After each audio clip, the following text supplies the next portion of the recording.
TV Informativo. Aqui o Vale se vê.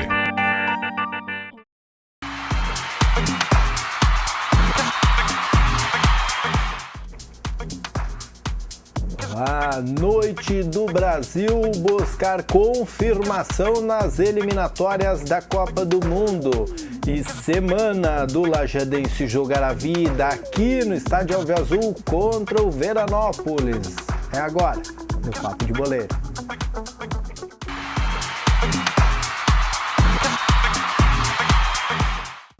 O Brasil volta a campo na noite desta terça-feira, em horário de boate, 15 para as 10 da noite, pelas eliminatórias da Copa do Mundo.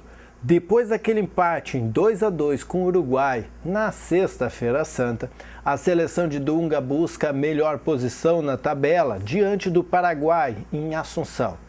Quem comenta sobre essa partida é o menino William e também o jogador Hulk. A gente já conhece, né? Como é que o Paraguai joga. Já vimos também alguns vídeos.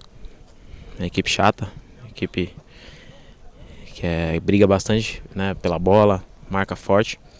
Então acho que nós jogadores já sabemos o que temos que fazer. Temos que entrar atento desde o começo do jogo para que a gente possa fazer um bom jogo e também sair com uma vitória.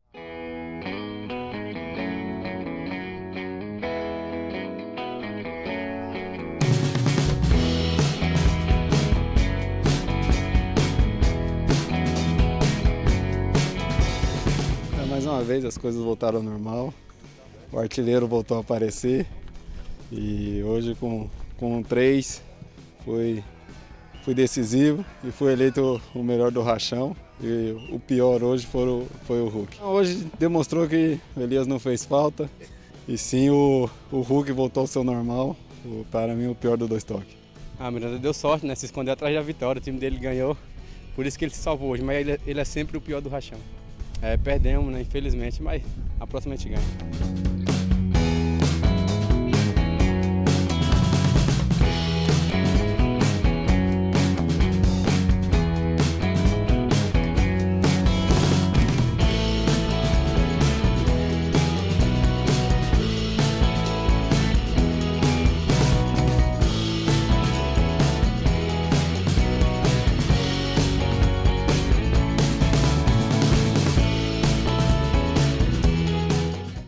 Auxiliar pontual. Esse é o nome do cargo de Lúcio, que comemora a satisfação de voltar à seleção canarinho, à seleção brasileira. A primeira sensação é um pouquinho de desconforto, né? Uma situação nova que eu nunca tinha vivido, mas agora, sem dúvida, uma experiência boa, né? Passar aqui junto da seleção, tá aí com os jogadores e com a comissão técnica também, que eu já conhecia, então é um momento assim, sem dúvida, especial também. A minha passagem na seleção foi muito boa, muito vitoriosa, pude conhecer e fazer novas amizades também, então isso, sem dúvida, traz um pouco de saudade, mas então, traz também satisfação, né, de poder voltar de novo à seleção, estar vendo por um outro ângulo a seleção brasileira e isso traz um pouco também de crescimento, de aprendizado, que para mim nesse momento é bom. Independente das gerações, você chegar numa seleção brasileira, você tem que ter primeiramente, claro, orgulho, felicidade por estar aqui, mas ao mesmo tempo isso vem como uma responsabilidade. A cobrança sempre vai existir, até porque o Brasil não quer outro resultado a não ser o de primeiro lugar, mas eu acho que o respeito que todos têm que ter com a camisa da seleção brasileira e a responsabilidade de estar entrando em campo representando o Brasil é muito grande. Então isso, independente de geração, nunca vai mudar, né? A responsabilidade de estar vestindo a camisa da seleção, a cobrança de todos para que você esteja sempre em primeiro lugar, isso independente de geração não vai mudar. Acho que isso também todos os jogadores, nós que estamos aqui tem que entender que eles cobram porque vê uma qualidade, vê um futebol superior do Brasil, então isso gera cobrança, é normal e é mesmo uma questão de administração, né? Administrar bem cada um com si mesmo essa cobrança e essa responsabilidade de estar vestindo a camisa da seleção brasileira tem que ser uma responsabilidade prazerosa. Você tem que se sentir feliz de estar aqui e, claro, e sempre buscar dar a resposta à altura daquilo que se espera da seleção. Caprichou, errando, jogou para a área, Lúcio de cabeça, gol!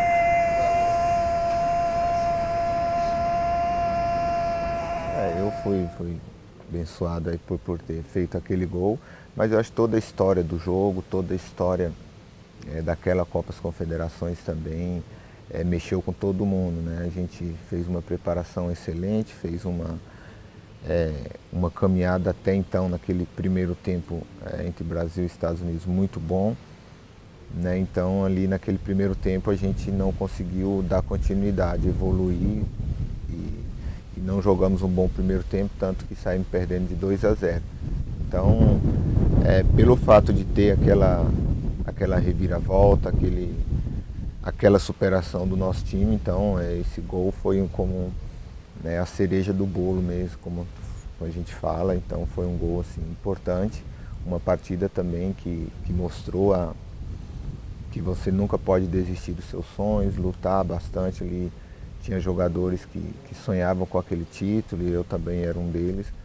E a gente batalhou até o final, conseguimos ter uma reação no segundo tempo muito boa, uma resposta muito boa do que aconteceu no primeiro tempo e a gente conseguiu marcar o gol no final do segundo tempo que nos deu o título. Estava conversando com os companheiros, esse ano foi um ano que uma temporada bem puxada e por muitas vezes a bola batia na trave, o cara contra o Egito tirou com a mão, contra a Itália tive 2 chances também, não entrou. E eu creio que Deus me deu esse presente na hora certa e hoje foi importantíssimo.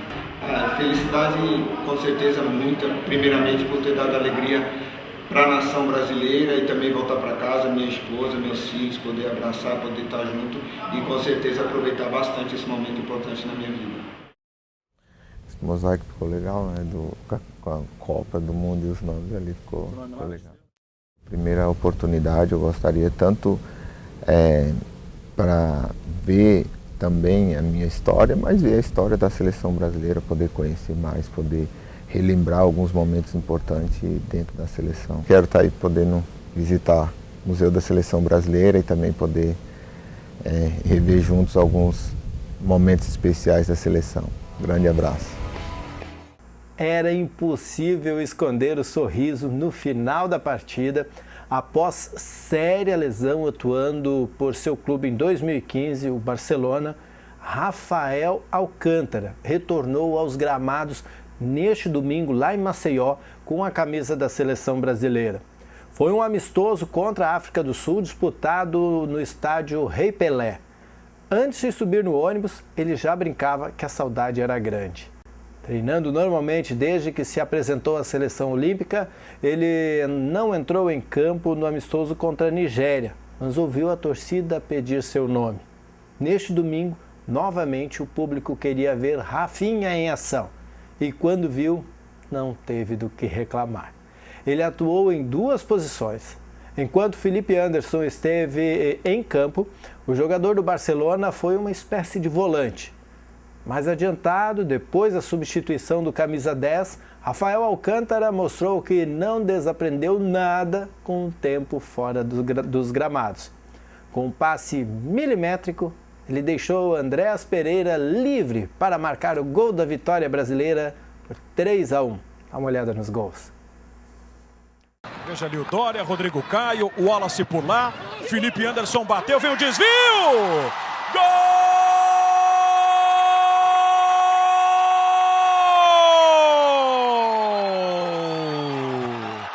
Rodrigo Caio pro Brasil! Numa bela cobrança de Felipe Anderson. Funciona o jogo aéreo da seleção brasileira. Infiltrado no meio da zaga sul-africana, o capitão Rodrigo Caio desviou forte para o fundo do gol do Februari. E o Brasil marca o primeiro. Bola pelo alto, desvio de Rodrigo Caio. 1 para o Brasil, 0 para a África do Sul. Cobrança para Felipe Anderson, Luciano para o meio! Gol!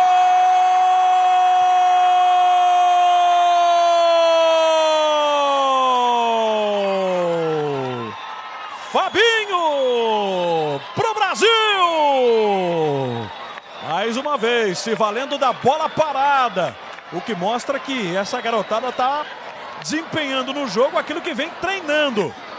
Cobrança na primeira trave, o Luciano participa, escorando para quem fecha. E o Fabinho, ó, na posição de centroavante, invertendo até com o Luciano. Escora o passe no camisa 9 para tocar para o fundo do gol. O Brasil amplia, mais um gol de cabeça da seleção brasileira. Dessa vez, Fabinho, lateral do Mônaco. 2-0 contra a África do Sul. E a partida fica franca, os espaços aparecem. Bola levantada para o meio. Gol!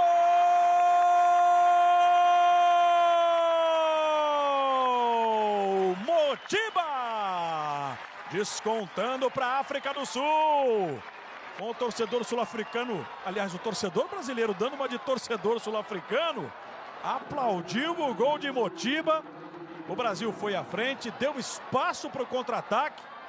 Bela bola lançada para o Motiba, que apareceu no meio dos zagueiros. Posição legal. Motiba na dele, como camisa 9 definindo. 2-1 para a seleção brasileira.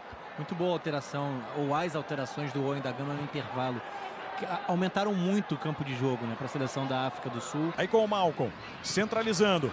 Devolução na frente, que linda. A bola do Rafinha para o Andréas para fazer. Gol!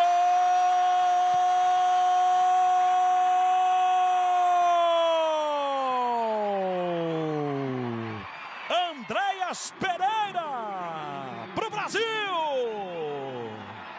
E pode botar na conta do Rafinha esse terceiro gol, hein? Que passe do Rafinha Alcântara para a entrada do Andréas Pereira, como a gente vai rever. Estava de costas, o Andréas disparou, o Rafinha deu um toque na bola. E esse toque deixou o Andréas na cara do goleiro Peters. Bateu com categoria na saída do goleiro. Andréas Pereira, 3-1 para o Brasil. E um jogo para se consolidar na liderança do Campeonato Gaúcho. Nessa noite de quarta-feira, também horário de boate, às 15:10 da noite, no estádio Vermelhão da Serra, o tricolor, o Grêmio, encara o Passo Fundo pela penúltima rodada da primeira fase do estadual, podendo confirmar o primeiro lugar na fase de classificação. Para a partida, o técnico Roger Machado tem ausências e retornos na equipe considerada titular. Entre os que não embarcaram, destaque para o meia Douglas. O camisa 10 acabou poupado após acusar dores musculares. Além dele, Juliano e Luan, que chegaram a participar dos últimos 2 treinamentos, acabaram vetados pelo departamento médico do clube. A aposta é que os dois retornem no final da semana pelo Gauchão diante do Juventude, jogo na Arena. O Everton, lesionado, é outro que está fora da partida. Suspenso pelo terceiro cartão amarelo, Marcelo Oliveira também não enfrenta o Passo Fundo. Por outro lado, o comando gremista conta com a volta de Marcelo Groi, reserva da seleção brasileira, que atuou ontem atuou hoje à noite, nessa noite de terça-feira, pelas eliminatórias. O goleiro é esperado ainda na quarta na concentração do clube no norte do estado. Marcelo Hermes na lateral esquerda e Fernandinho no ataque são os principais candidatos a suprirem as vagas em aberto no tricolor. E as mudanças, você sabe, fazem parte das providências tomadas quando o time de futebol não vai bem. Como é muito difícil mudar um grupo de jogadores durante uma competição, geralmente altera-se o comando. Foi o que aconteceu no Lajadense, que demitiu o técnico Edson Porto, que dirigiu o time em apenas 5 partidas, tendo somado 5 pontos. A troca foi definida pois o Alviazul necessitava de um fato novo e porque a resposta dada pelo profissional que substituiu Rodrigo Carpegiani não foi a esperada. Com apenas 2 partidas para disputar, o clube resolveu apostar em uma solução caseira e efetivou como treinador o até então auxiliar Serginho Almeida, que terá a missão de buscar os bons resultados que podem salvar o Lajadense da queda para a divisão de acesso, a antiga segundona. Agora é contar com a sorte e com os cálculos, pois o Alviazul não depende somente de si. Nesta quarta-feira, pega o Veranópolis, aqui em Lajeado, e tem ingressos antecipados à venda por preços mais do que especiais. A sua participação, torcedor, é mais do que importante.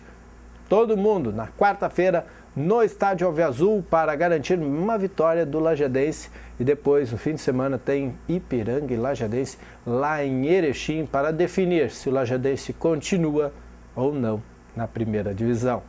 Mas isso é assunto para amanhã, depois do Redação Informativa. Até mais!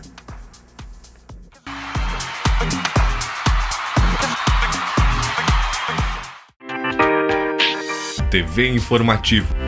Aqui o Vale se vê.